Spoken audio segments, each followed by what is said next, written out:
ప్రజావాణిలో వారికి వినపత్రం ఇవ్వమని ఆగిపోయాము.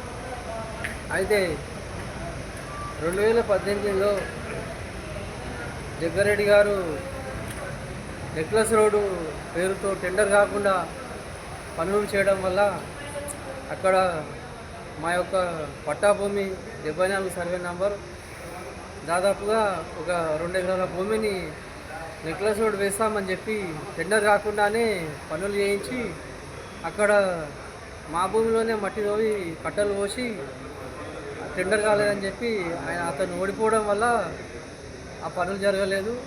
కాబట్టి ఆ పనులు జరగలేదని మా నాన్నగారు కమ్మరి వీరయ్య, మా అమ్మ శ్రీశైలమ్మ గుండె పగిలి చనిపోయారు. ఒక 9 నెలల క్రితం మా భార్య కూడా సిక్ అయ్యి 15 లక్షలు అప్పులు చేసి హాస్పిటల్లోకి తిప్పడం జరగ. అయితే ఆ గుంతలు తవ్వారని చెప్పి ఎవరు కూడా మాకు డబ్బులు ఇవ్వలేదు.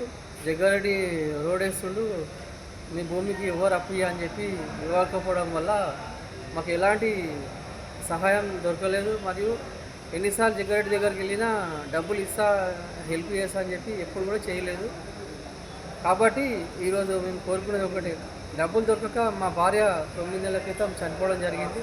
కాబట్టి ఇప్పుడు 2 పిల్లలు, వారి మెయింటెనెన్స్ మరియు వాళ్ళ ఫీజులు, స్కూల్ ఫీజులు చెల్లించడానికి చాలా ఇబ్బందిగా ఉంది.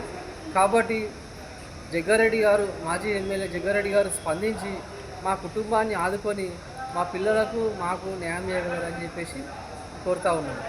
నెక్లెస్ రైతులందరినీ ఆదుకొని న్యాయం చేయాలని కోరుతున్నాను. జై తెలంగాణ, జై జై తెలంగాణ. ఫోటో ఇప్పుడే జస్ట్ కట్ అయింది, అది ఎక్కువ వచ్చింది ఫోటో.